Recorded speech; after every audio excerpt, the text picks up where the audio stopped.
গতকাল সোনারপুরে অভিষেক বন্দ্যোপাধ্যায়ের ওপর প্রবল জনরোষের ছবি আপনারা দেখেছেন।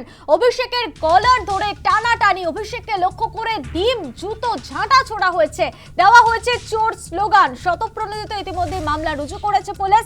গতকালের অশান্তিতে ইতিমধ্যে গ্রেফতার করা হয়েছে 5 জনকে। ধৃতরা আকাশ গায়েন, কাজল, দেবাশিস, জয় সেনগুপ্ত, তপন মাইতি। ইতিমধ্যে তাদেরকে গ্রেফতার করা হয়েছে। ঘটনায় সামনের সারিতে আকাশ গায়েন, এমনটাই কিন্তু জানিয়েছে পুলিশ। সিসিটিভি ফুটেজ খতিয়ে দেখে গ্রেফতার করা হয়েছে তাদের। শনিবার রাতে 4 জনকে গ্রেফতার করা হয়, রবিবার ভোরে গ্রেফতার করা হয় 1 জনকে। অভিযুক্তরা তৃণমূল কর্মী বলে দাবি বিজেপির। বেআইনি জমায়েত এবং পথ আটকানোর অভিযোগ।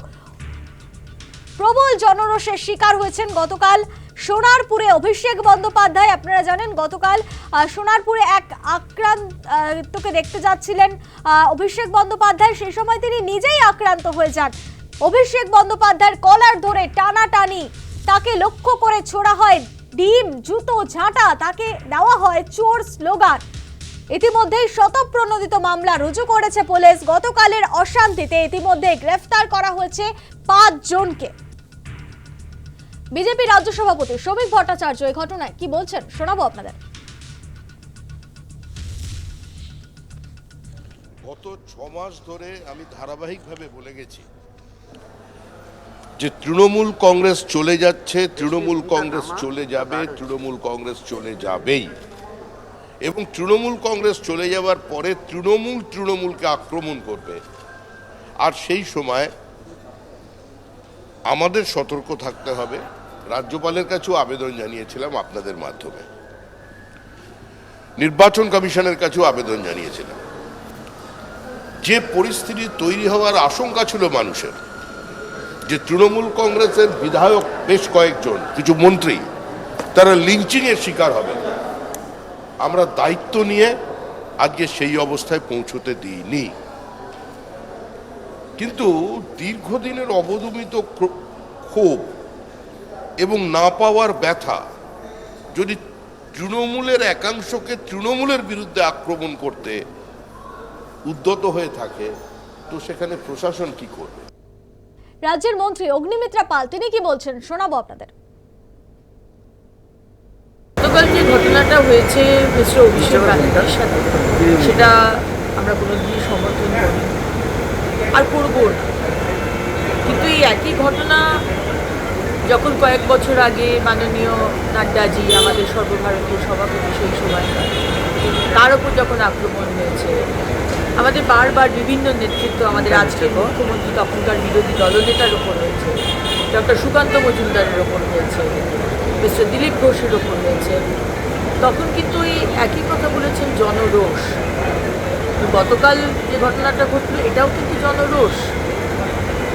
এখন 15 বছর ধরে অভিষেক ব্যানার্জি, মমতা ব্যানার্জি এবং টিএমসি পার্টি যেভাবে বাংলার মানুষকে কোণঠাসা করে অত্যাচার করেছে, একদিকে পুলিশ আর একদিকে জাহাঙ্গীর শেখ শাহজাহানকে নিয়ে, তার জবাব বাংলার মানুষ দিচ্ছে আর দিয়েছে। এটা আমরা সমর্থন করি না। এই ঘটনায় কি বলছেন রাজ্যের মন্ত্রী দিলীপ ঘোষ শোনাবো আপনাদের। মমতা ব্যানার্জি তো নিজে ডক্টর, উনি তার এমপিদের বলতেন কি ওষুধ খাওয়া উচিত, উনি দেখতে পারেন। যারা কোনোদিন সরকারি হসপিটালে ঘুরে দেখেনি, ওখানে মানুষের চিকিৎসা হয় কি পশুর চিকিৎসা হয়, আজকে সার্টিফিকেট নেওয়ার জন্য ওই হসপিটালে যেতে হচ্ছে, পুলিশকে দোষ দেওয়া হচ্ছে। আজকে পুলিশ যদি নগদাধীন হয়ে যায়, নিকম্মা হয়ে যায়, তার জন্য দায়ী কে? আমরা তো 15 বছর পুলিশের বিরুদ্ধে লড়ছি আর এই কমপ্লেন করেছি। আজকে পুলিশ খারাপ হয়ে গেল, আজকে ডাক্তার খারাপ হয়ে গেল, হসপিটাল খারাপ হয়ে গেল, যখন সময় খারাপ হয়েছে। আজকে এইসব নাটক দেখতে হচ্ছে আমাদের। কিচ্ছু হয়নি, হিরো হতে গেছিলেন কেন? জীবনে যে মাটিতে পা ফেলেনি, হাওয়াতে নেতাগিরি করে বড় হয়েছেন। 22টা গাড়ির কনভয়, 100টা পুলিশ, এ তো আমরা ছোটবেলা থেকে দেখে এসেছি। কিসের জন্য, কিসের অধিকারই পেতেন? এই যে থ্রেট কালচার, হাসপাতালে তো আগে ছিলই, সুপার করতেন, ডাক্তাররা করতেন। এখন মুখ্যমন্ত্রী থ্রেট কালচার চালু রাখার চেষ্টা করছেন, ওটা হবে না। জমানা পাল্টে গেছে। ডিম মারলে কেউ চোট লাগে আমি তো প্রথমবার দেখলাম। কেন ভর্তি নেবে? একটা অসুস্থ মানুষের জন্য বেড আছে, একটা সুস্থ মানুষ গিয়ে একটা বেড দখল করে থাকবে? আমি দেখলাম অ্যাপ্রন পরে গাড়িতে উঠছেন, ঘুরে বেড়াচ্ছেন। হসপিটালটা কি ট্যুরিজম নাকি, ঘুরতে যাওয়ার জায়গা?